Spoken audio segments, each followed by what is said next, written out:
I've actually read that there are factual data studies showing that our attention span is actually shrinking. It's frightening. And so, we could also say we're also the most overwhelmed generation.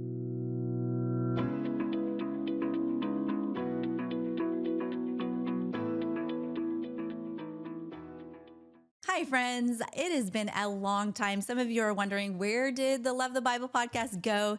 I want to give you an update that we are back. And I'm going to tell you what's going to happen in this episode. I have a really big announcement.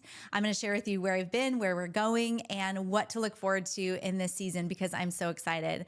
And first off, I just want to say that I have somebody here with me, and I cannot wait to introduce my co-host. This is the co-host of the Love the Bible podcast. This is Shannon Sergey. Yeah, I'm so glad you're here. I'm so glad. I'm so happy to be here. So thank you. Yes, it's so great to be partnering again, just to share with the listeners like how this all came about. If you know, my previous podcast was with Shannon called Abiding Free. And we really felt like God was also giving birth to this podcast, Love the Bible podcast. And we just really found that why we love doing two podcasts, that Jesus sent so many people out in twos. And we really missed our partnership. And so we just made the decision to join together. And Shannon is incredible. I am just like to tears. I'm just have joy that you're here. And so Shannon, would you tell everyone about yourself? And I can't wait for you guys to hear more about her. Thanks, friend. Same thing. I just second. It's doing any type of ministry with you is just an absolute blessing from God in my life. So super excited to be here. Love the vision for what we're doing with Love the Bible and the podcast and everything else God is doing with the ministry.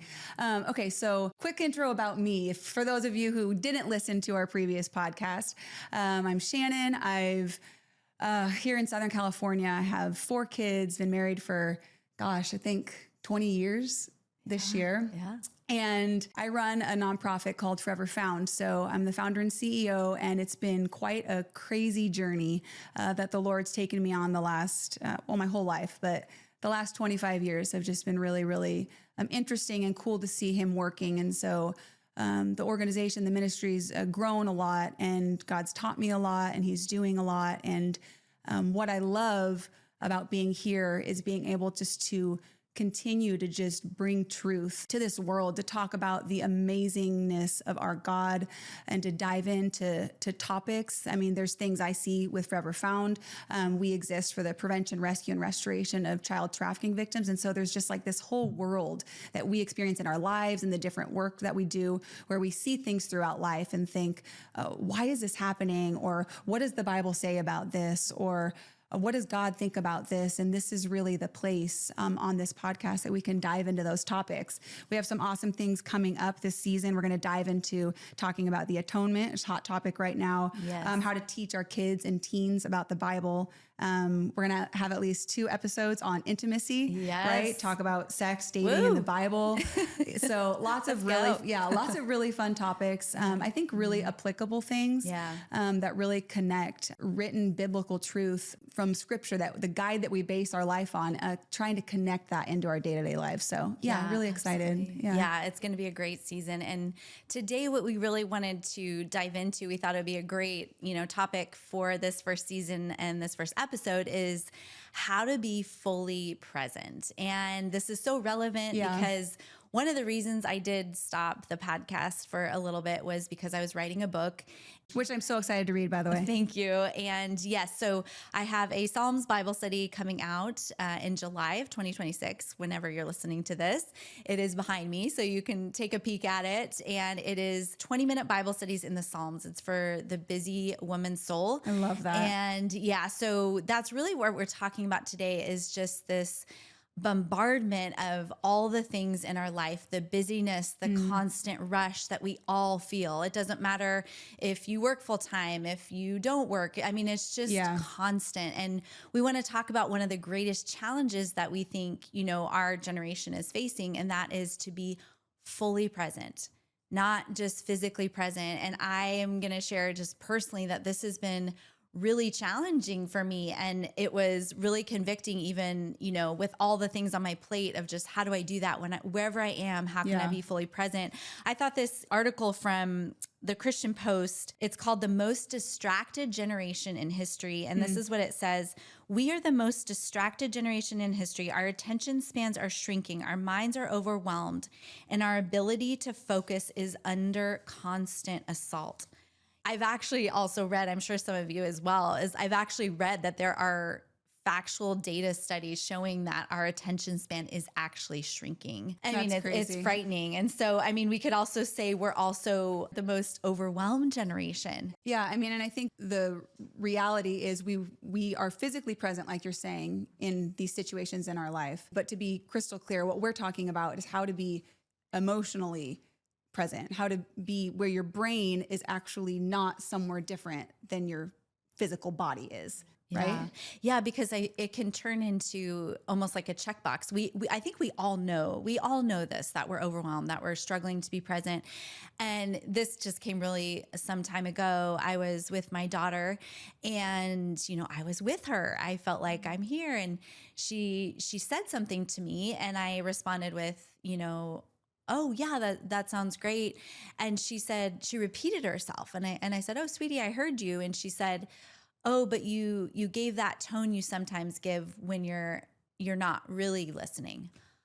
And I tell you, that was so convicting. And this was, just before I really reoriented my life. I'm still struggling with it, but really wanted to reorient my life that, we're all going to have those times. I can't, there's grace there. My daughter's an only child. She has access to me all the time. So I've told her, sometimes, mom is going to be right in the middle of something, but it just really sparked this desire for me to be fully present.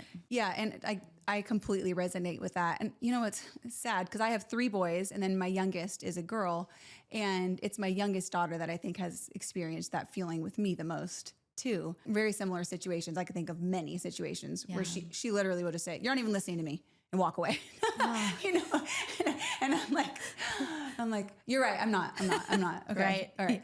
And so I think even practically on this topic, it pops into my head. If one thing is I'm like, even communicating, I realize because before, to have a conversation with somebody, you had to be on a phone call or physically with that person. But now with text message and emails, you can be in a full-blown conversation with someone when nobody around you knows that you are. Oh, goodness. Do you know what I mean? So even there's like practical complications with the situation we're in. Yes. So I'm like, okay, if I'm in a conversation, I need to verbally tell the people around me, I'm in a conversation right now. Yeah.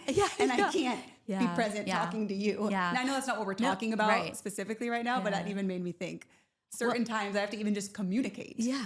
Well, and don't we all want to be that person that I think we all probably have someone in our life like that who is so fully present with you and how good that feels when they're not just sitting with you, but they are all in. I have a friend who shared that another friend said to him, when we're listening, we should be burning calories. Like active listeners, like so in tune that it's actually expending energy. And I just think, isn't it interesting that the thing that God wanted to give us through his son, Jesus, was his presence, his very presence. And if we are the people that are to carry the presence of God with us, but we're not fully there, like we're limiting what God can do through us. That to me, that big. Is what hit me. We're talking about our families right now, we've talked about, but you're talking about friendships, ministry, work. Even from an employment standpoint, it's like, who wants the staff or the coworker who you're talking to and it's not even efficient because they're not even present when you're talking. There's a pastor, Eric Steman, he said in an article, it's called Being Fully Present in the Moment. I'm going to read the quote. When you choose to be present in the moment with your family, your friend, or just be alone with God, you are choosing to heed Jesus's words, to not worry about tomorrow, for tomorrow has enough trouble of its own, from Matthew 6. Oh my gosh, that's just right. I love that. Yes. That's so true. So today we want to talk about really 2 aspects of kind of this idea of being fully present. And that's first from a biblical and spiritual perspective. And then second, how can we make this like a practical habit and rhythm in our life? And from a biblical perspective, when we're talking about being fully present, I was really struck by when I was studying Acts recently, and there's the story of Saul's conversion, which, to be totally honest with you, I wasn't fully present in the moment when I was reading it because I thought, oh, I've read this so many times. I know the story. Well, I stopped when I got to the part where God speaks to Ananias. And if you know the story, basically God tells Ananias, you're going to go over this crazy guy, Saul. And so, but when he first says Ananias, Ananias says, here I am. Here I am, Lord. And what it did is, I don't know if you guys probably love rabbit trails as much as I do in Bible study. They're so much fun when it sparks something and you are like, I want to go look into that. Well, I went into this deep study of every time here I am, that phrase is in the Old Testament. And you're probably most familiar with maybe like Isaiah or whatnot. But yeah, I went into this deep dive and I looked into that word, and this word actually in the Hebrew, now I'm no language expert, but it's hineni. That is the Hebrew word for here I am. And what I love this from the Messianic Prophecy Bible Project, they describe this word as not just being present, like in a classroom, like Shannon and I are just present here. They described it as basically the word meaning is like, I am at your service, Lord. That was so powerful to me. Yeah, and that's so beautiful. It's not just I'm physically here, it's that my soul is all in. Oh, I love that. And then you think about, Abraham, you think about Samuel, and that even, just think about when the Spirit of God was calling to Samuel and he says, here I am, I'm present. Yes. Right? Yes. That's what he's saying. Yeah. And that's when he heard the voice of God. Yeah. And it's just like we go around, and that's what we're so deeply wanting in our life is to know God, to intimately know God. And how do we hear his voice? How do we know him? By being present. Yes. Here I am. Yes. And I think that's what we see from all of these. Even if you just look at just the Old Testament, we see the fruit of their life. We see what God did through their lives by living lives of being present with others and with God. Yeah. And I love one of the very first pictures in the Bible of this tension of being fully physically present, but also being like, I'm all in, my soul is here, is with Abraham. And it's, as you know, the famous story that we all know about is when Abraham is walking up Mount Moriah with his son, Isaac. So God calls Abraham and he says, Abraham. And Abraham says, hineni, I'm all in, Lord. What do you want from me? And that's when God tells him to take his son Isaac up Mount Moriah. But then what's so cool is Abraham says it again. When Isaac says to him, hey, Father, and Abraham says, hineni, meaning Wow. God was allowing him to be fully present, all in with both God and with his son.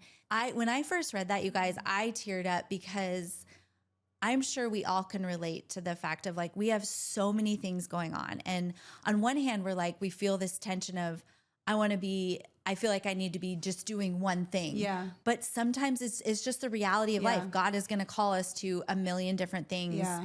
And I love that in that moment, he wasn't like, we could look at that story and think he was kind of, not only was he going to sacrifice his son, is he was forgetting his son. But we have this picture of Abraham was making this great sacrifice, but yes, he was first fully all in with God. That's our first priority. And his second was his son. And in a beautiful way, we see this tension that he was able to do both. Like we can do both. I just love that picture. Wow. I'm so glad you pointed that out.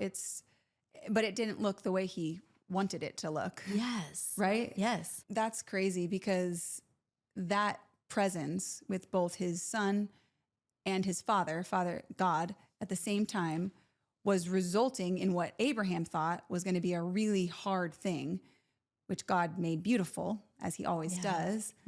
I mean, I personally have struggled with this a lot because I think that one of the highest callings in life is to be a parent, right? To be a mother. And obviously I think that because that's what God called me to. You know what I mean? So, but to be able to focus on your kids, and I mean, that's a full-time job. Oh, yeah. To be able to build up your kids and disciple them and manage your home and all of that. It's so much. It's so rich and deep, and it's so fulfilling and large. And God has called me to do that, but also to run this growing ministry and then to these other awesome ministry opportunities like our podcast and all of these things. And there has been a tension with how are you present in this and that? How are you this role and that role? How do you use all these different things God's called you to and be present in all of them? And is it okay? You know what I mean? Like, or is it just one thing? Yeah. So it's kind of off topic, but this is just what it made me think of. And it's been a challenge for me, and really having to submit specifically with Forever Found to what God's calling me to, even in situations where I'm like, I'd rather just not be doing this, to be honest. Yeah. Yeah. You know what I mean? Not all the time, obviously. Right. I'm very grateful, but I'm just saying, learning to submit, learning to trust God, and then in day-to-day moments, learning how to be present is really so tightly knit to where my faith and trust in God is lying. Amen. Yeah. It has to be that, because with what the Lord has, at least for personally, put on my plate at this season in my life, like it's not physically possible, at least for my brain, to manage mentally. Yeah. If that makes sense. And so I have to be in a position of walking in just complete trust that even this morning, getting 4 people ready and out of the door, and all of the things that they have to have for the day ready, and all the stuff I have to have, even in little examples like that, like trusting that even in those things, being present to hear God's voice and that He is going to orchestrate that. Yes. Because otherwise it's just chaos. Exactly. And so I don't know, that just made me kind of think of that example and be like, it's okay. Like you're saying, it's okay when God's calling us to something that may appear to not join with our vision of what being a parent or being whatever as Abraham with Isaac or whatever, but God's in control and we can walk in it and be present. I love that, Shannon. Thank you for just that practical, what that looks like in your everyday. And I know I thought about that since I learned this word hineni, and the Hebrew, that means, again, here I am. I'm like at your service, Lord. I've been praying that, in the mornings, just as Isaiah said it, and Ananias, who said it not in the Hebrew, but in the Greek, but, and Abraham and Samuel is, what is my hineni today, God? How can I be fully present? And I mean, I did have to laugh, God enabled Abraham to be fully present with his son and him, but his wife wasn't there. And I laughed. So I'm thinking, we can't be we can't do that. Like, we're not God. Yeah. And so He will give us those boundaries and those limitations in those moments. But, I'd love for us now, I think it'd be good to dive more into the practical. Yeah. As you mentioned, you mentioned a lot of these things that you have. What are just some like nitty gritty ways, Shannon, that you try to be fully present wherever you are? Because this is such a challenge. If I kind of think big and then work back, I think, like I mentioned, that top thing is really having to let go of everything. Yeah. Like that's really it kind of has to start there for me, where if I believe it all depends on me and I have to execute whatever thing I'm thinking about for Forever Found, right? Yeah. If it's up to me and I have to accomplish this, I have to make this happen, it's too much. Like it's you can't balance it because things come into play that thwart your plan, right? Or with my kids, if it's dependent on me that they achieve this thing that's important in their life, whether it's with sports or academics or whatever the situation is, if it's fully dependent on me, it's too stressful with all of the other facets of life. Right. Yeah. Do you know what I mean? So the big overarching picture is having to let go completely, which is really hard. Surrender. Yes. And it's, what's bizarre is it's actually harder the older my kids get and the bigger the implications of the choices. And it's actually harder the bigger Forever Found gets, because the implications, the amount of kids, we have 98 kids that are completely reliant on us in a home in India. And then we have almost 100 kids in Southern California. And it's just, these are human lives, right? And then you have your whole staff and you have people's salaries. And it's just like, it's the bigger things get, the more it's like so tempting to be like, if I don't execute this X, Y, and Z, or with your kids, if I don't get, or with your health or your home or everything. And so letting go would be number one. practical tip, letting go. Number 2, practical tip. Yes. Well, my calendar is really helpful. My phone calendar. Well, and yours that's is, like super helpful. Yours is super organized. Well, so I praise God for calendars. Well, I yes. mean, And you know what else is helpful? Have you seen the skylight? I'm totally advertising right No. now. It's super helpful. Will we get a commission? Well, we get a commission skylight. It's like it links all of your family's calendars, and then it's just in your kitchen, so you can see everything. Right. So there's practical tools. My point. Yeah. That's been really helpful. Yeah. So it's not something that you're having to write down. It automatically syncs. So technology, like, while you have like things that you don't like about technology, there's things that have been super helpful about technology. And I think the main thing probably that would help me is the priorities. So letting go, technology and different tools that God gives us to keep things organized, and then having my priorities straight. Yeah. Because if my priorities are straight, then things fall into place. Yeah. Right. And when they're not, that's when things start to go really chaotic. Yeah. And so what's my priority, right? My priority is being with Jesus, deepening my relationship with him, like loving him, hearing his voice, like following him, right? That's everything. And getting to the place where that's primary. So if other things are in the way and I can't execute something that feels like it's necessary to me, but it would compromise that, it's not worth it. And then trusting God, it'll lay where it's going to lay. Yeah, I feel like you're kind of hitting on just that rest and surrender, because I realize when I am not fully present where I am, like my soul is there, not just my, physical body. I'm ultimately, most of the time, I'd find it hard to say a different, reason, but most of the time I'm worrying about tomorrow. Yes. My mind is trying to control the things that, I can't control. Yeah. And so, yes, for me, what's really helped is not everything that is good is best. Yeah. I had a mentor tell me that. And so really, thinking through that, I had another mentor who said, she shared this book with me. I think it's called Shopping for Time. It was like years ago. And so I always picture that when you're in the grocery store, like you have a budget, like you can't buy everything in the store. It's the same with time. And that helps me more of the factual, like practical side of planning. And then for me, I find I have to be in God's presence. Like if I'm not fully present with God and I'm not fully there and my mind's distracted, I cannot be fully present with people. And so I do this with my time with God and with others. I also honestly just practically I have to turn my phone off. I have to sometimes leave my phone in another room. My phone's off all the time. Yeah. And I have to be okay letting people down because I can't text them back. Those things are really hard. And I get disappointed sometimes when people don't text me back, but I've had to I think humility is big because I also have to be humble when my husband maybe points out, hey, Kristin, you've been on your phone a lot. Yeah. That's hard. And, I'm constantly, I'm on my phone a lot because of Instagram and all these things, but humility is huge. We need other people to tell us like, I don't feel like you're here with me. I feel like you're somewhere else. And instead of being like defensive. Yeah. So, and I think off of that, another big tool that's been helpful is building in time to your calendar. Yeah.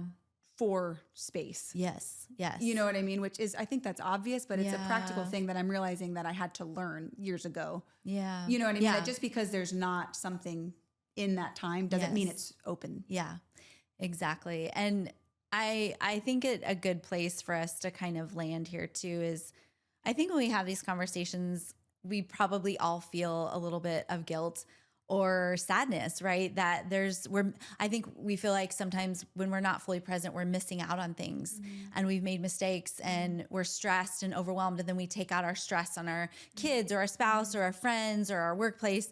And this last Sunday at church, I just love that verse from 2 Timothy tells us, if we are faithless, he remains faithful. And I think the conversation lands on his faithfulness, in our mistakes in this area, but also his faithfulness to help us be more fully present, to help us, empower us to be able to really, truly say, hineni, I'm at your service today, Lord. Whatever that looks like I am all in.